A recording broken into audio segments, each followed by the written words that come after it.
Right, I think I'm switched on. Can you hear me? Yes.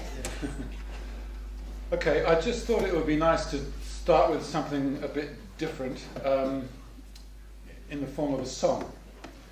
We heard a bit about pilgrimage and how people sing in different places, or hear snatches of song and how it uplifts them. So this is a very simple chant. It's in Latin, and it's actually a round. I'm not sure if we'll get around to sing it as a round, but we can at least sing it a few times. I'll sing it first, and then I'll teach it to you. So it goes like this. Da pacem Domine, da pacem Domine, da pacem,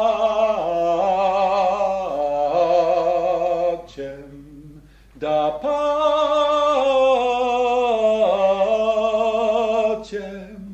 da pacem Domine, da pacem Domine. So that's how it goes. It means, Lord, give us peace. So I'll do the first bit, and we sing it together, and then bits like that. Ready? Da pacem Domine, da pacem Domine. Let's do that again. Da pacem Domine, da pacem Domine. Then it goes da pacem,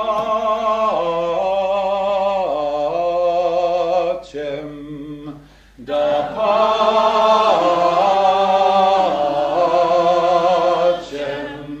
da pacem.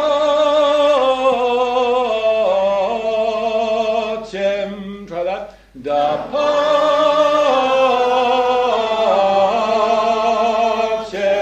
Then we go back to the beginning. Da pacem Domine, da pacem Domine, da pacem,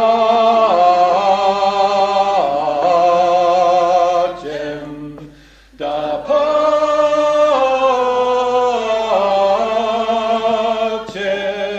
da pacem Domine, da pacem Domine, da pacem,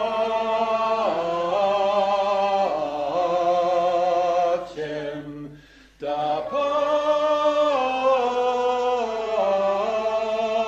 pacem, da pacem Domine, da pacem Domine. Thank you. Well, first of all, I'd like to thank Louise Cae and the Gatekeeper Trust for inviting me here, for taking a risk, making a departure with something a bit different. And I'm also touched that we're here in Pewsey because earlier this year my partner Howard, who's here, organised a pilgrimage actually from Avebury to Stonehenge. There isn't a particular pilgrimage route the whole way, but we found our way over 4 days. We walked that route. Of course, Pewsey is right in the middle. So it seems that we here are somehow in the heart of Earth Mysteries country. We're actually staying at the B&B, which is called Circles, in honour of crop circles. So it's a great pleasure and an honour to be invited here. Now, because I'm a newcomer to Gatekeeper and no one really knows who I am, I'm going to give you a little bit of an introduction to myself before going on to the rest of my talk. So I was born in Australia, but my family came to Britain when I was young, when I was 11. Went to school and university here, and then I decided that I was going to travel around the world. I thought I would do it in 2 years. That seemed a generous allowance of time. In fact, it took me 10. It was a kind of pilgrimage, I suppose, or at least it was a quest. I wanted to go to the part of the world where I thought perhaps was the cutting edge of human evolution. You might think in your minds, where would that be? Well, I decided it was California. This was the 1970s, early 70s now. And so I went and spent some time there. I was also interested in being with indigenous people, the original native peoples of the world. And I didn't know where or who I was going to encounter, but my journey led me to the Mayan peoples of southern Mexico and Guatemala, the Polynesians of Western Samoa, and the Pitjantjatjara and other Aboriginal peoples of Central Australia. So I spent time among those. I'll tell you a bit more about that in a moment. And also, I wanted to go back to the land of my birth, Australia. I'd been away for 15 years or something at that point. I had two elderly grandmothers. I wanted to see them while they were still alive. And I also wanted to find out more about my mother, who had died when I was just 6 years old.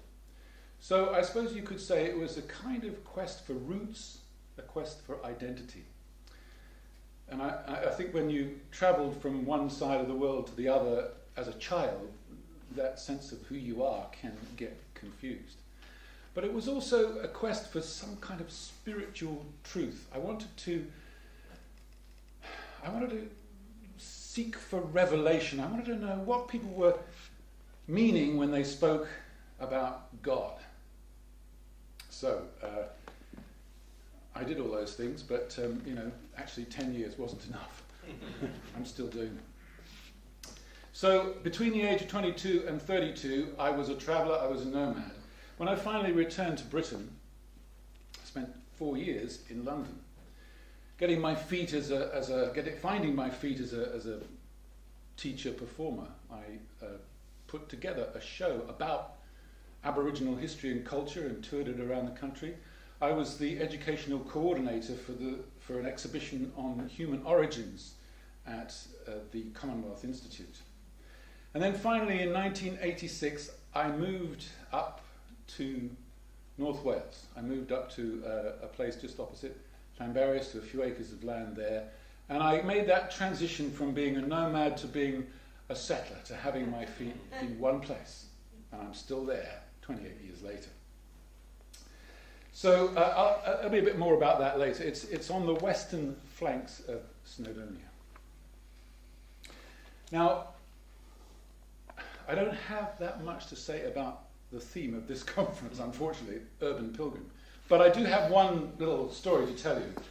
And it is about a pilgrimage, a kind of pilgrimage that I made in London with Angharad about 18 months ago. Now, I was pleased to hear Karen talk about nowadays there's more kind of creativity and flexibility in the way that we undertake pilgrimages.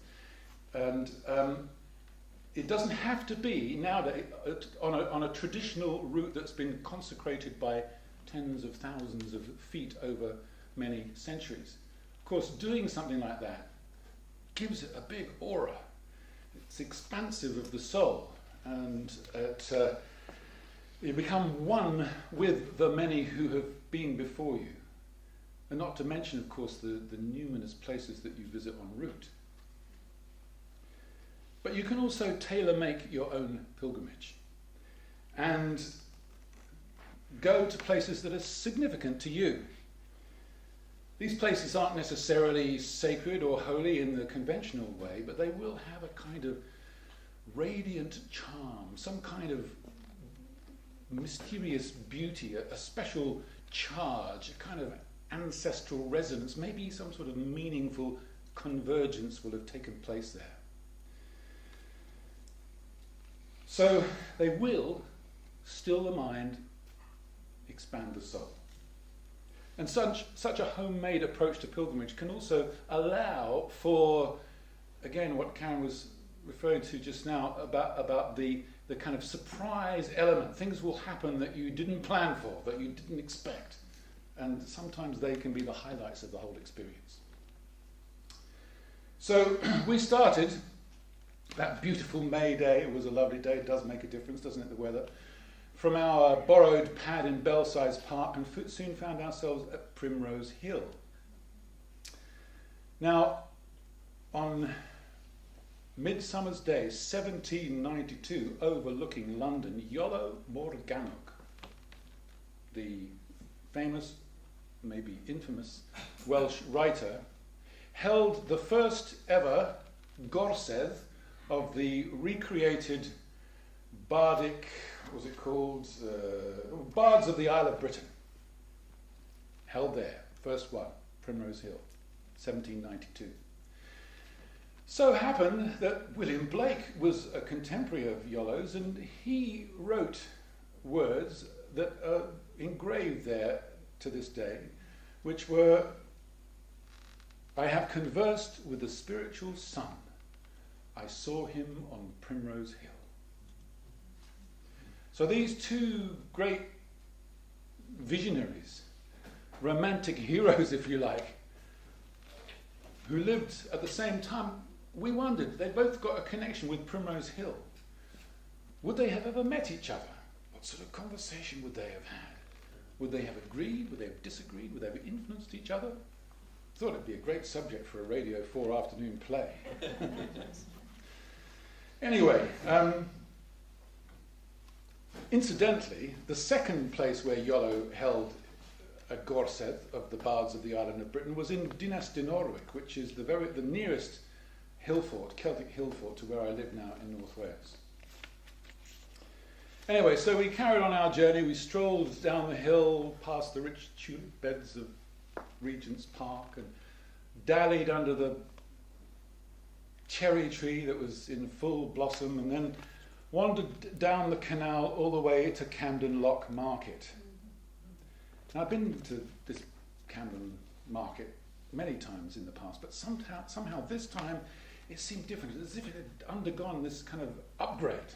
And it was bigger, and it was full of these little alleys and different levels and stalls and back rooms, and all crammed with great quality arts and crafts from all around the world. There were colourful clothes. There was cuisine from all quarters. It was like a souk full of Aladdin's caves. It was multicultural Britain at its best, I would say. The crowning visual delights, which hadn't been there, I hadn't seen them before, were these life-size bronze sculptures. Perhaps some of you have seen them, of horses and men, kind of honouring the history of the place. Absolutely stunning in their beauty. And also these mosaic goddesses that adorned the walkways. So that was our kind of cultural hit of Camden Market. We had something to eat, then we wandered down towards the West End, stumbled upon, this is one of those perchance things, we stumbled upon the Hobgoblin music shop. Now, I'd heard about this place for years. You know, you see it in magazines. It specialises in acoustic folk music instruments. And there it was. So we went in, and I tried 2 or 3 guitars, and I talked to the guy who knew everything there was to know about guitars. It was just wonderful to have such a conversation. And Harriet plucked on a harp, and you know, could have spent hours and hundreds of pounds there, but contented myself with the thought that one day when I can afford it, I'll go back and I'll buy myself a really top-notch guitar. From there we went on to Covent Garden, and we stopped to buy some cheese at the specialty cheese shop to add to our humble picnic dinner that we were going to have later on, and listened to, watched a performer, a magician on stilts. There's always some street performer there in Covent Garden. Embankment and across the river and down past all the great art establishments of the South Bank, until finally we came to the Globe, and there we sat outside and we had our picnic dinner, and then went into the great Globe itself, where we saw a performance of The Tempest. And I had my eye on Prospero because I'd been asked to perform that role later in the year. So that was our day, and it was a perfect day. We'd strung together this kind of almost random sequence of places, but it had been so enriching to the soul, I would say. And of course, London is full of such places, and you could do many different journeys. Paradoxically, when I lived there, I never did. You know what it's like, you know, just getting around and surviving is hard enough in the city. I think, for me anyway, it's better just to go down on these rare occasions and do a little kind of raid into the city and soak up the richness and then head back to the hills. Anyway, so that's my bit about urban pilgrim. I'd like now to stray from the city and take you to the deserts of Central Australia, where I lived and worked for several years back in the early 80s. Now, I had the privilege, really, of spending time with the indigenous people, the Aboriginal people as we know them, of Central Australia. Now, they had been naked nomads, expert minimalists, who survived by roaming the land and harvesting its natural abundance. I think of them as primal rather than primitive, in the sense of being the first people who perfected the hunter-gatherer lifestyle over thousands of years. They seem to know things, still to this day, that are kind of at the back of what we know. Fundamental, basic, core things. Like, for example, how to grow a child into an adult. Now, that's not the subject of my talk today, but I'd like to just very briefly give you a flavour of what I mean by that. Aboriginal people put their efforts into developing adults who had, first of all, the capacity the skill and the knowledge to survive in what could be sometimes quite a harsh landscape. But they also wanted them to be people who could handle difficult emotions. They could experience fear, pain, discomfort, hunger, desire, grief, and not be swamped by them, not be driven by them.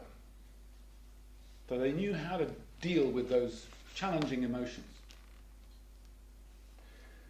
They also knew their place in the bigger picture and therefore had a very clear and strong sense of identity.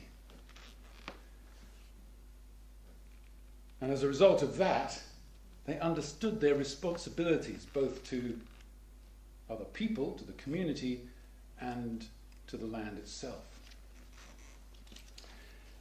And as a result of all those things, they had a sense of what their individual purpose was in life. And they had the skill and the will to strive for it. Now, it's my belief that it's the lack of capacity to do those, what I think of as fundamental things, that is at the root of many of the problems that we have in our contemporary society today. But as I say, that's another talk. The thing that's more relevant to my subject today is what's become known as walkabout. So that's kind of, what we're doing on a pilgrimage. Go on and walk about. Now, the Aboriginal people have a very powerful creation mythology, which is made up of stories explaining how the world came into being. Stories about how the sun and the moon and the earth were born. The stars, the animals, the plants, the first people, fire. And outstanding features of the landscape, like waterholes, great special rocks, rivers, hills, trees, these have stories too, explaining how they and the animals and plants associated with them came into being. Collectively, these tales are generally known as the dreaming, sometimes the dream time. I think the word the dreaming is the word that is used more these days. So as the people move around, they visit these sacred sites where special things happened back in the dreaming. And they tell the place its story. But they don't just tell it. They perform it. They enact it. They wear masks. They paint their bodies. They put feathers in their hair. They stamp on the ground. They sing and chant out into the air. So what they're doing is they're conducting ceremonies. They're making ritual. And these rituals have two very powerful effects. First, on the people who do them, the participants, those who are enacting. Because by enacting, by retelling these old stories, they actually become who they were at the beginning of time. This is a phrase that has been used by them themselves to describe what happens. We become who we were at the beginning of time. Can you imagine what that means? So they're, in a sense, they're getting in touch with the eternal part of themselves. And thus come away strengthened and emboldened by getting in touch with this universal essence. But that's not the only thing. This ritual work also has an effect on the land itself, on the place itself. They leave the land in good heart. It's as if their stamps and their songs somehow ring out, and the land feels it. The land responds to it. Maybe the land is even grateful for it.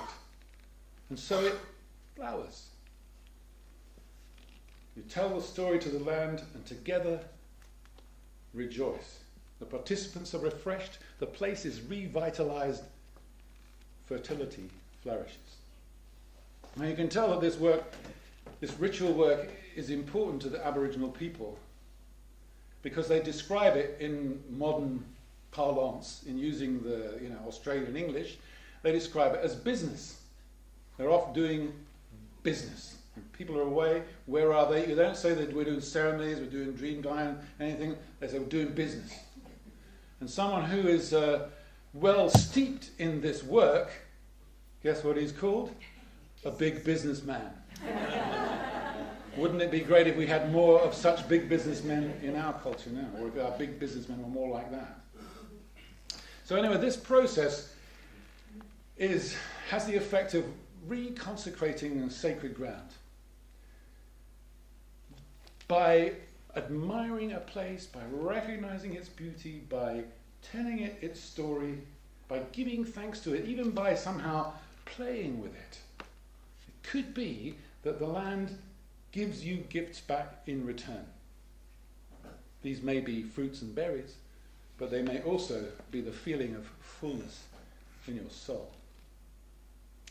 Now it reminds me of a story, of a fairy tale, a wonder tale, which I've recently been telling and loving. And in it, this young man has to go to the land of no return and bring back the healing leaves. I mean, there's a wonderful paradox there for a start, isn't there? You go to the land of no return and you come back. And he has to get these healing leaves because his wife's father has become blind, and this is the only thing that will cure him. His wife is a princess, her father is the king, he is a humble poet. But he's going to go. And to get there, though, he has to get the instructions from a giant, a man-eating giant. So, the fact that he's standing there getting these instructions from the giant in itself is part of the story. But when the giant gives him instructions, he says there's a certain point along the way where the road will disappear. You'll see nothing before you, around you, behind you. There will be no road. Say with all your heart, "Oh, what a beautiful road," and a way will appear before you. So there is something about that, isn't there? Perhaps when we pay the earth the compliment of admiring her beauty, she responds in kind. She extends us a helping hand. Now, you might say, yeah, but Aboriginal culture, that's a long way from here. And indeed it is, You couldn't really get two cultures more poles apart, either 200 and something years ago when the Europeans went out there, or even now. And yet, something about its depth, its antiquity, its kind of purity in a way. Because we human beings, we spent 99% of our evolution as hunter-gatherers. So you just scratch the surface of a modern man or woman, postmodern man or woman, and the hunter-gatherer is not that far beneath. So maybe there are lessons to be learned from the Aboriginal people. Perhaps when children perform the nativity, for example, and take on the role of Joseph and Mary and the angels and the kings, no one ever seems to really take on the role of Jesus, I noticed. It's just a little baby doll, isn't it? But maybe they're somehow connecting in with that sort of who they were at the beginning of time kind of feeling. Maybe these reenactors who seem to be everywhere these days, they so love, getting into the exact right costume and reenacting the Battle of Hastings or whatever it was, Sometimes I think, yeah, but they're living in the past, yes, but somehow they are contacting that part of themselves that was there then, and maybe it gives them some sort of spiritual nourishment. So, just before I came back from Australia, I discovered a book, a collection of anthropological essays. It was called White Man Got No Dreaming by W.E.H. Stanner. And the title was from a quote by an Aboriginal man. He'd said something like, white man got no dreaming,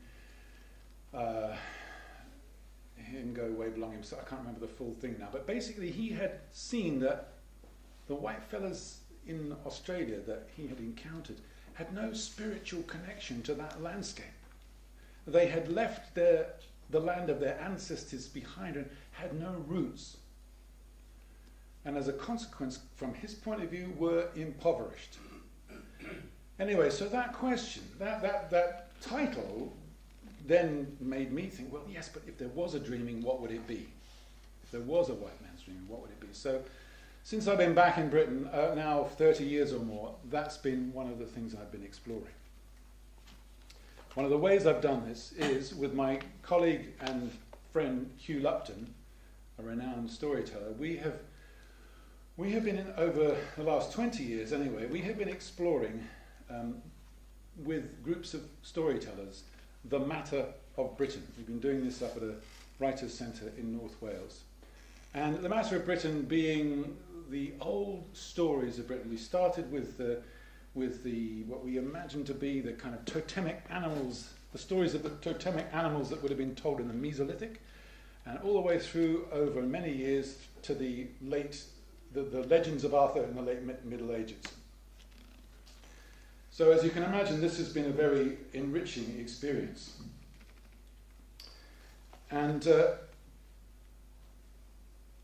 during that time, 4 times, over 20 years, we have explored the 4 branches of the Mabinogi. Now, you might know, probably some of you at least, about the Mabinogi, and it's a collection of legends written down in Wales, probably around about the 13th century, but in fact dating from much older, certainly from pre-Christian times, maybe fragments from even pre-Roman times.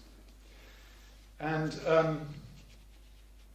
perhaps the best known of those 4 branches is the 4th branch, which includes the story of Blodeuwedd, the woman of flowers.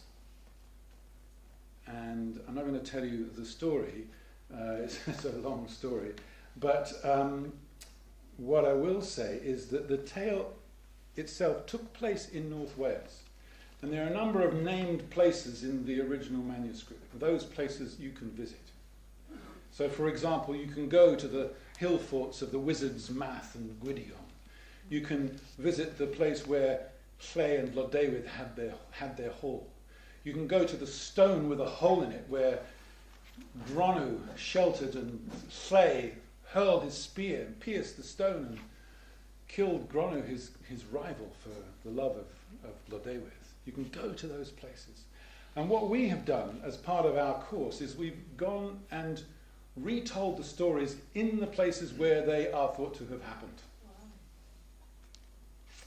Wow. And what we found is when you tell the story in the place, both seem to come alive in a way which they never can when they're apart. When you just visit the place and you don't know the story, or when you tell the story somewhere else. So, in a way, what we're doing is just a faint kind of echo, if you like, of what the Aboriginal people do. When they go to their sacred site, they stamp the ground, they give voice to the song, to the story, and so they regenerate themselves in the place. In a sense, that's what we've been doing. And we have been finding that it does bring incredible spiritual nourishment. I mean, one of the times we didn't go to all the places. We did the whole thing in I have a roundhouse, a Celtic roundhouse. I might tell you a bit more about that later. Fire in the middle, thatched conical roof, you know. We sat in there, 6 hours we took to tell the 4 branches. And we did it in a different kind of way. We didn't do it as it was written down. We each took one of the principal characters and we told the story from that person's point of view. And at the end, it was like we really had been in there and lived it and gone somewhere very deep. I remember one of the women who was there, you know, still now to this day, says it was one of the most amazing experiences of her life. So there we have this process of telling stories in the place where it happened and the kind of vitality and depth of inspiration that can bring. Now, a few days ago, I came back from a walk, a 6-day walk around Snowdonia. It's that recent that my feet are still a bit sore. And I've been writing a book, part of a series. I went to bring some other copies of the other books in the series. But it's published by the History Press. It's called, they're folk tales from different parts of the country. So there's Devon folk tales, Norfolk folk tales, Cumbria folk tales, Somerset folk tales, and so on. Almost the whole country's been covered, actually.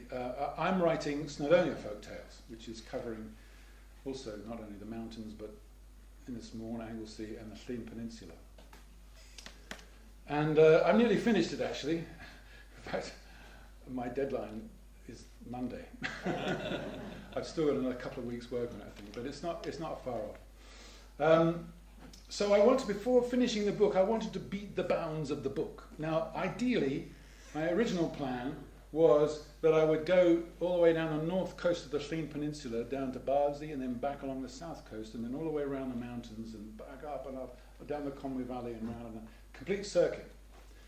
But in the end, I didn't have time to go to Bardsey or down the Llŷn Peninsula. It was quite a long way. But I do want to say something about it, because of all the places I'm mentioning here, this is probably the one that links most with what we've been talking about here. Dinas Emrys, the island in the current, is right down the end of the Llŷn Peninsula. It's a tiny little island, about 1.5 miles long and half a mile wide or something like that. But it's been the focus of pilgrimage for 1,500 years or something, for a very, very long time. And it was in 1120, Pope Calixtus II, isn't that a great name, Calixtus II? He declared that Bardsey was the Rome of Britain.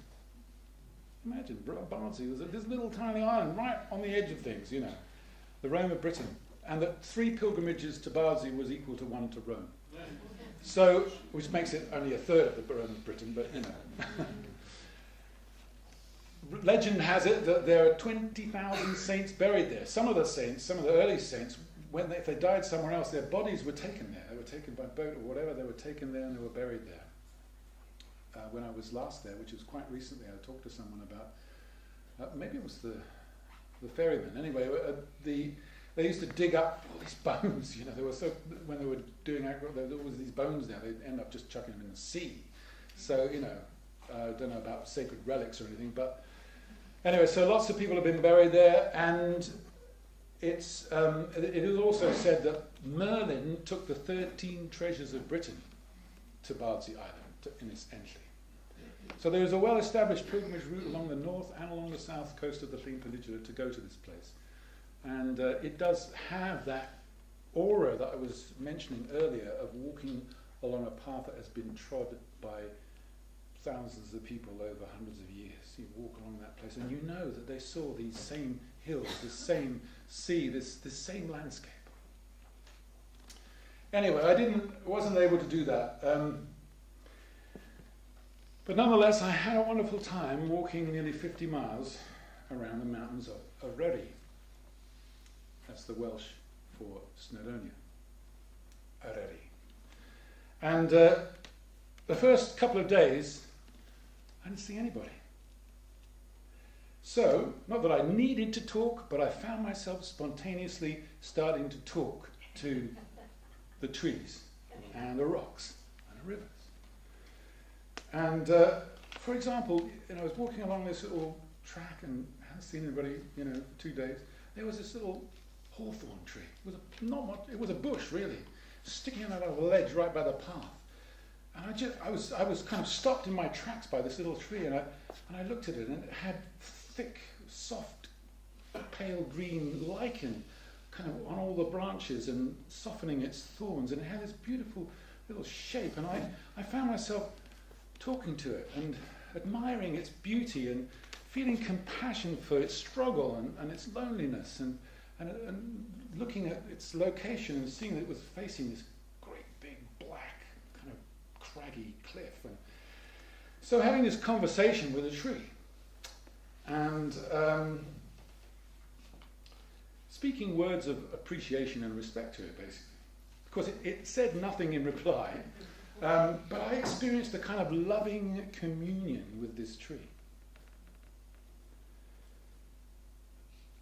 A little further, I was going up this mountain pass between Moel Hebog, which is above Beddgelert, and Moel Arogov, named because there's a cave there that Owen Glyndŵr, who led the War of Independence in the early 1400s, the Welsh independence, sheltered there, hid there for some 6 months. So I was going up this pass near where the cave was, and suddenly I saw this mighty, great, dark rock, and immediately I saw a face in it. It was a giant, a sleeping giant.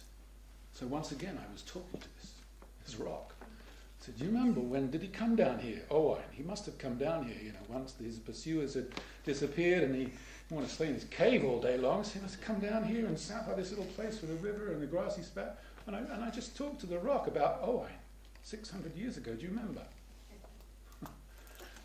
And again, that sense of making a kind of a human connection with a non-human environment. A little further down along, there were little streams that I would talk to in an affectionate way, and with gratitude, sort of making friends with the landscape, respecting special places, conversing with the genius loci. We heard a little bit about that earlier. The spirit that lies hidden, but can be intuited in many different places. When I came home, I was wanting to find out more about this notion of genius loci, and so I was looking it up, and it turns out that someone I know, some of you might know, Barry Patterson. He's a great green man in the Druid order, fantastic. He's written a book called The Art of Conversation with the Genius Loci. I highly recommend it.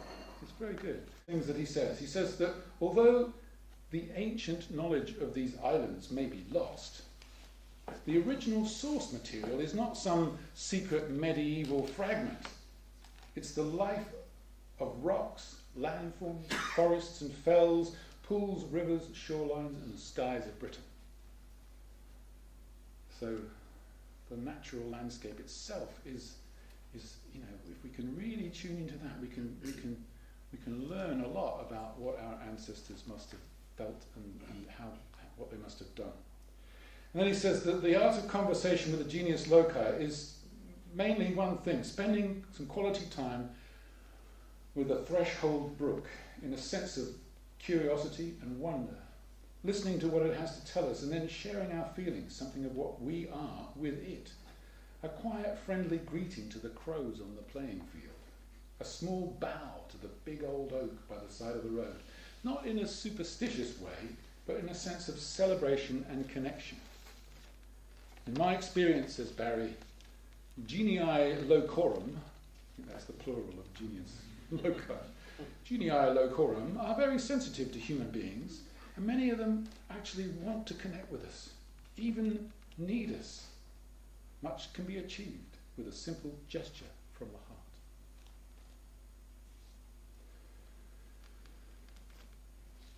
came in contact with another book that represented this similar feeling. Colin Mortlock in Beyond Adventure sums up the sentiment very briefly by saying, everything in nature is alive in its own way and seeks its well-being.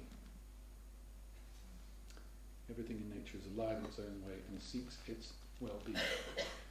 So there's something rather lovely about walking on your own through this landscape and having these conversations. Of course, it's not everywhere that you have a special place where there's a genius loci. There's a long trudge in between.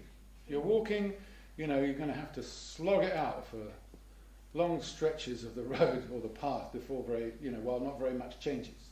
And then suddenly you're over the brow of the hill or around a bend in the path, or you look up and there it is, a special place. And so it was, my trudging led me to Dinas Emrys, which perhaps some of you know of. We've heard about Britain and what an amazing place it is, with these lines and angles and connections and deep kind of reverence that's been kind of offered to the landscape. But actually, I did notice that Wales didn't get mentioned much, and actually, because I live up there, I spend time up there. I've grown to love it and find more and more in it every time I go out. But Dinas Emrys is definitely a place that has a genius loci. It's a place. In fact, some of you might know the word omphalos. Joseph Campbell uses it to describe. He means the world navel, sacred centre. And I think that Dinas Emrys was such an omphalos, at least for the people of North Wales, and possibly for even further afield. There are connections, actually, in some of the old stories between there and other remote parts of Britain, or rather, like near London and Oxford and such places. So, like Arthur's Seat, it's probably the remains of an old volcano. It's a humble hill. There it is. You easily drive past it without noticing. In a valley surrounded by mountains. But if you go up it and you come to the top, there's the remains, the foundations of a square tower, and then just below it there's this hollow little valley. I guess the volcanic plug or something like that. And there's a pool in the valley, now choked with rushes. The water sort of trickles out over the edge and goes down, disappears among the rocks. And but it's sort of a bit amphitheatre shape, and there's a sense of there was some kind of residue or just remains of a ritual landscape within this place. So it's very hidden in the mountains, but it's just below the summit of Snowdonia. It seems to have been used on and off for nearly 2,000 years, from back in the Iron Age when there was a hill fort there, to the late Middle Ages after Llewellyn, who built it up, and others who used it as well. So it's had a long use. My hunch is that it was a place where the elders of the region came to take counsel with each other in times of danger. But it was also a place where sacred ceremony was held. And perhaps the most extraordinary thing about it is that it has a story that I think is probably one of the most outstanding stories of any place in Britain. Now, I'm not going to tell you the whole story. Probably most of you know it anyway. But I'll just give you a little flavour of it. Essentially, after the Romans left Britain, Vortigern, the usurper king, was forced to flee, and he came up to North Wales to take refuge. He found this hill, he tried to build a tower, it kept collapsing to the ground. An old druid came, said, what you need to do is sacrifice a fatherless boy. Only then will your walls stand firm. So Vortigern sent messengers scouring the land. They came to the south, outside Cae Mabon, they found a lad who, it seemed, had no father. So they dragged him back up to North Wales. They were just approaching Vortigern's tumbled tower when the boy leapt free from his captors, broke free from his captors, leapt onto a rock and said, this talk of sacrifice is nothing but lies. I'll tell you why your walls fail to stand. For this boy was none other than the young Merlin. And he had the sight. He could see things other people couldn't see. He said, dig here, you'll find an underground pool. Drain the water from the pool, you'll find 2 stone jars. In the 2 stone... No, he said, dig now and prove me wrong. Well, Vortigern, impressed by the courage and confidence of the boy, ordered the soldiers to dig, and soon the earth was flying through the air. And sure enough, they found these great stone jars. They broke open, and out came... Well, were they worms? Were they serpents? Were they dragons? They seem to have grown through the telling of the story. And in the end, they had become dragons, a red dragon and a white dragon. They resumed their full shape and their eternal combat, eventually chasing each other back and forth across the mountains and over the horizon and out of view, leaving Vortigern and his men trembling with fear. What does it mean? Said Vortigern. What does it mean? Now, what it means. Communication. I think for this I'm going to take my jacket off. Now, I've taken people there to Dinas Emrys many times over the years. It is probably the place more than any other where I have gone and told the story of the place in the place. And I do get the feeling that the place is kind of pleased to see me. You know, I mean, I could easily be projecting that, but you know, there's a sense of it likes to have a little bit of human attention, as Barry was saying. And I've taken people there, you know, American woman I remember, for example, who's been coming to Britain for 20 years or something. She said, you know, afterwards she said, this is what I've been wanting all this time. So I get up to the top of the tower, people sit down, and I tell them a version of the prophecy, because it was then that Merlin spoke his first great prophecy. And I'm going to share it with you now. This is a very condensed version of it. The original, which was written down by Geoffrey of Monmouth in 1136 in the history of the kings of Britain, is a long, rambling, kind of slightly obscure, very obscure in places. So I picked out the juicy bits and kind of stitched it together in a way that makes sense for us now. He said, "The dragons are awake. There is a disturbance in the land. The red dragon is the people of Britain, the ancient ones, the bearers of tradition, those who have been here since the beginning. The white dragon is the Saxon invader, the greedy, grasping newcomer. And so they will chase each other back and forth across this land until such a time as arises the boar of Cornwall. Only then will peace and harmony return to the land. He will be the noblest king, and tales of his exploits will be as meat and drink to the storytellers who relate them in ages to come. But chaos and destruction will return. There will be centuries of it, until a people in wood and iron coats come and restore the eagle to Mount Urwidva. Gold shall flow from the hooves of bellowing cattle, silver from the lily and the nettle.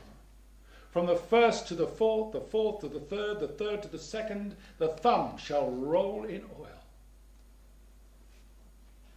Though the goddess be forgotten, the soil shall become fruitful beyond man's need. The fatted boar will proffer food and drink. The hedgehog will hide its apples in London. Underground passages will be built beneath the city.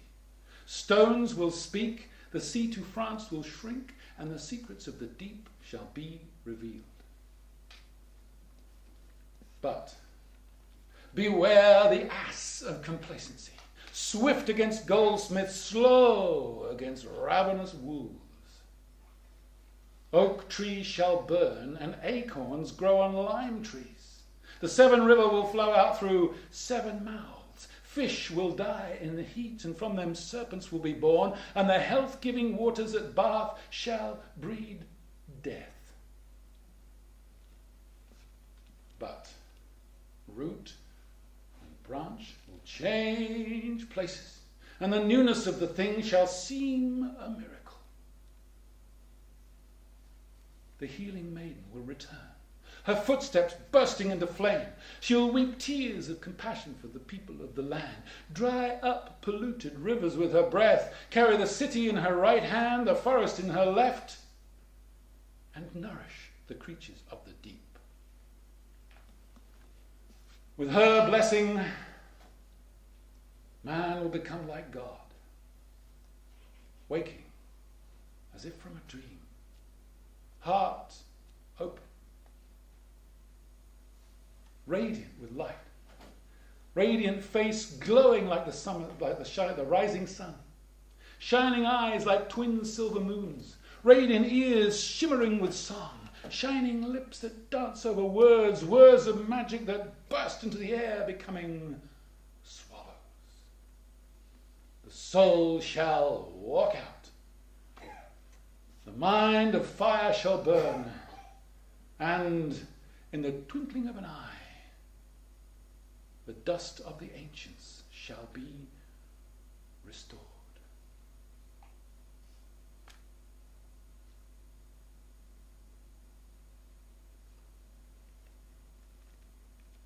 So there we are. Brothers. I know hearing it for the first time can be a little bit, what's that about? And I'm not going to try and explain it or unpack it or kind of say what it might mean just now. Maybe somehow in other conversations that can happen. But all I'll say is this notion of the root and branch will change places, the newness of the thing shall seem a miracle, the healing maiden will return, the footsteps bursting into flame. I do think that that's something that is going on right now. Something that changes, that can change very quickly in surprising ways. So, yeah. Anyway, as I was saying, Dinas Emrys has got a very strong genius loci. Whenever I go there, it's like I'm talking to an old friend. How are you doing? Sometimes I imagine it speaks back to me through the sighing of the wind through the trees. This time when I was there, I, having been writing all these stories for Snowdonia folktales, I kind of imagined some of the characters coming there, being there, and I was kind of talking to them like the boys. I wonder what how you doing, boys? What do you think of this? And it was crazy because I had my little tent, my little ultralight tent. I had my nice thermarest that softens the ground. I had this little gas cooker, and even freeze-dried food, a meal, What would they make of this? What would Owain and Glendower think of this? Probably be full of wonder, but also horror. I think this is some decent grub, for really, goodness sake, Now, 2 days later, I was walking, of my two walking days later, and I was about to begin the trek from Rowan, which is down near the mouth of the Conwy River, over the what's called the Roman Road towards Aber. Let's check how we're doing on time. What time am I supposed to finish? Well, is it now? Not necessarily. It's now, but then there's 15 minutes for discussion. So you can. Yes, we've had the discussion, so you can continue. Well, I am on the last bit. So then you finish, and then we can have a discussion with you. Okay.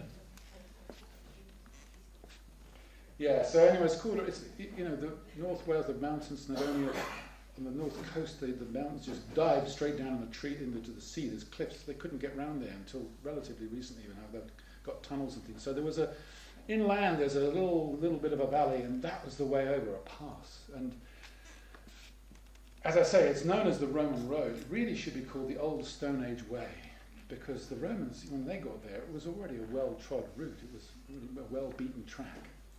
And it was established, who knows, 5,000 years ago probably.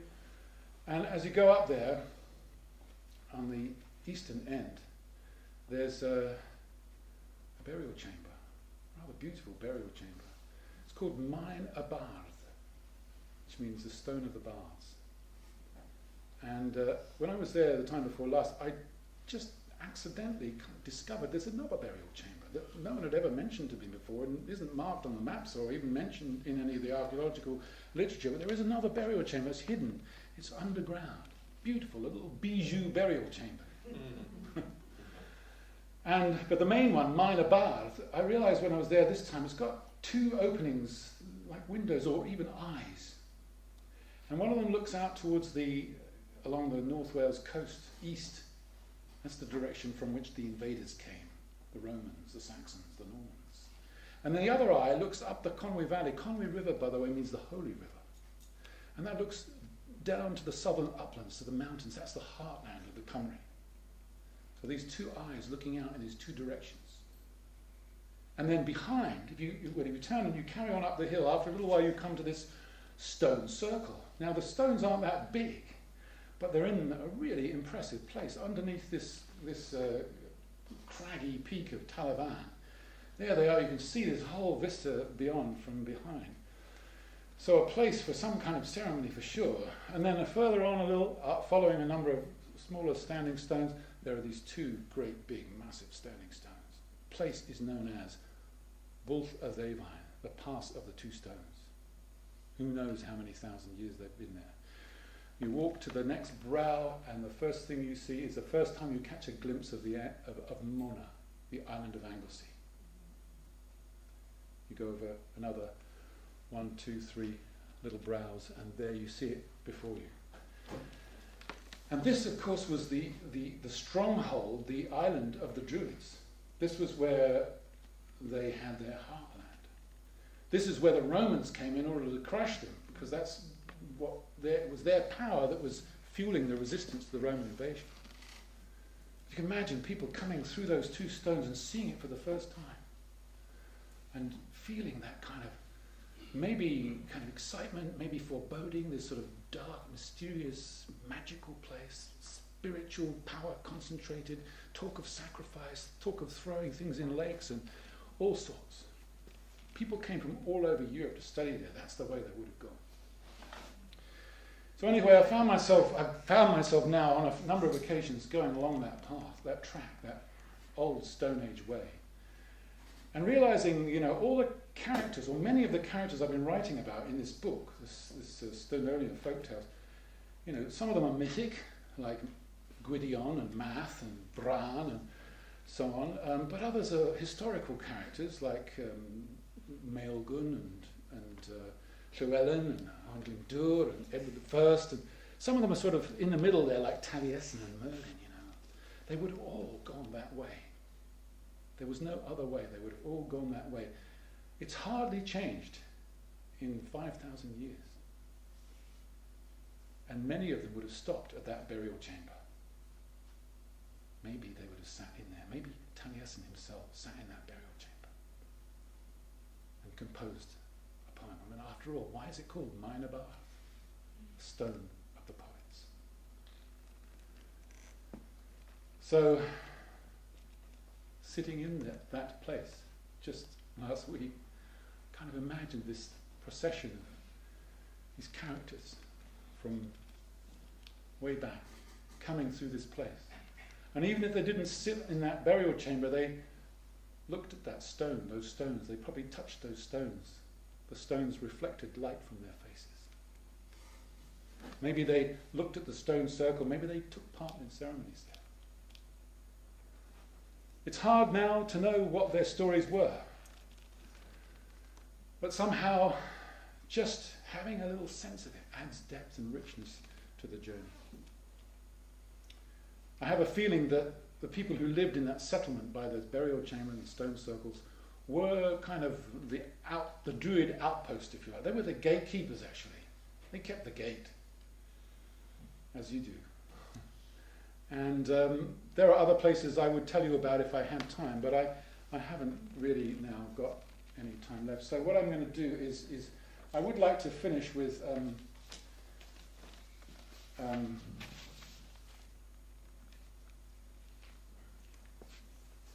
well, just briefly, here's a little bit of Shakespeare for you.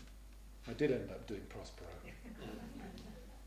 And Ted Hughes said this was the high point of Western poetic literature, this particular passage. And I think of it now because of that line, an insubstantial pageant faded, because I'm sitting there in this burial chamber remembering all these characters who came through. Our revels now are ended. These, our actors, were all spirits and are now melted into air, into thin air. And like the baseless fabric of this vision, the cloud-capped towers, the gorgeous palaces, the solemn temples, the great globe itself, yea, all which it inherit, shall dissolve. And like this insubstantial pageant faded, leave not a rack behind. We are such stuff as dreams are made of. Our little life is rounded with a sleep.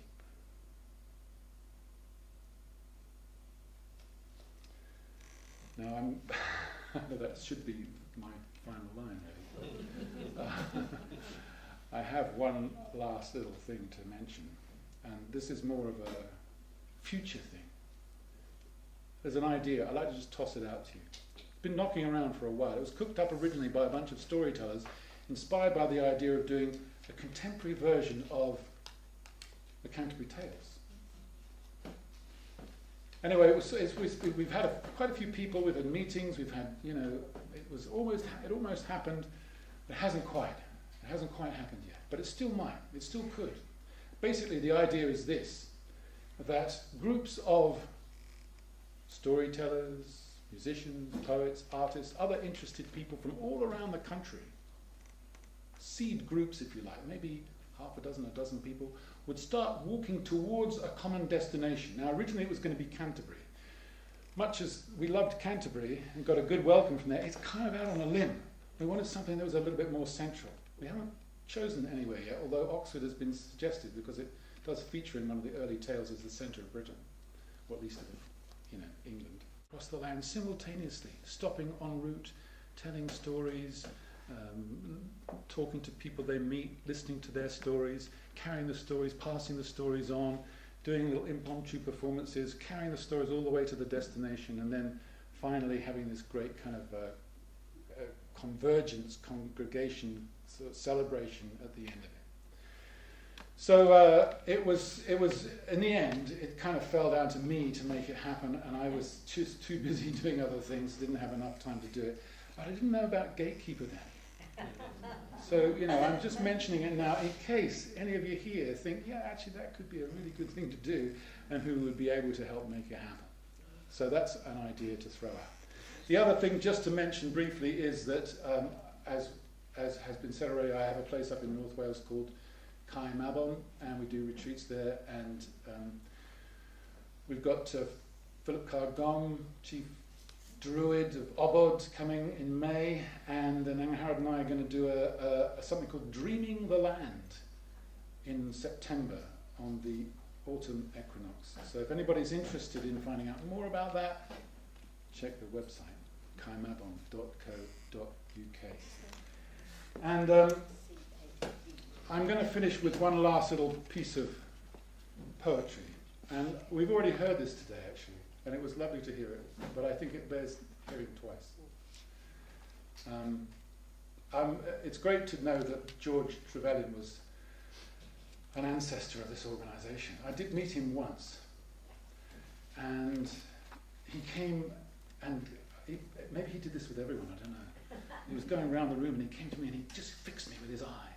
And he had these most amazing, sort of intense, sparkling eyes. And he just looked at me like this, eye to eye, and he asked me a little bit about myself, And it felt there was some sort of transmission going on in that moment, And anyway, so the human heart may go the length of God. Cold and dark we may be, but this is no winter now. The frozen misery of centuries breaks, cracks, begins to move. The thunder is the thunder of the flows, the thaw, the flood, the upstart spring. Thank God our time is now, when wrong comes up to meet us everywhere, never to leave us until we take the greatest stride of soul we ever took. Affairs are now soul size. The enterprise is exploration into God. But where are we making for? It takes so many thousand years to wake. But will we wake for the whole earth's sake? Thank God our time is now, when wrong comes up to meet us everywhere, never to leave us until we take the greatest stride of soul we ever took. Stride of soul. Stride of soul. I think that might be what we're doing when we're making pilgrimage. Thank you.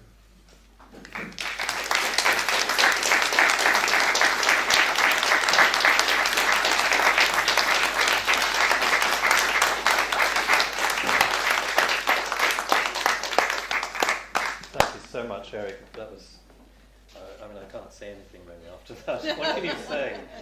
That's impossible. But except that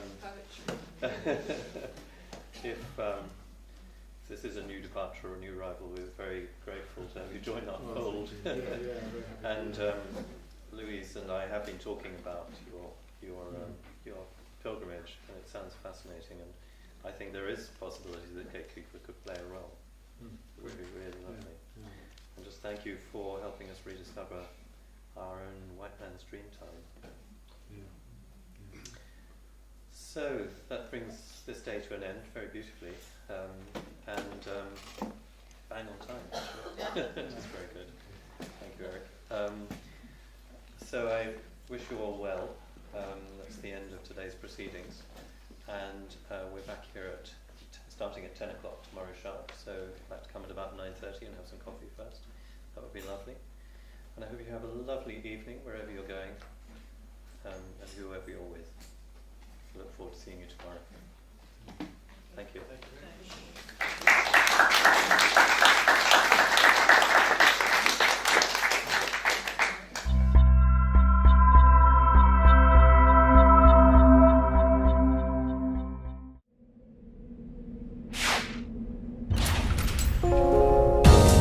Debt Free TV, in association with GetOutOfDebtFree.org.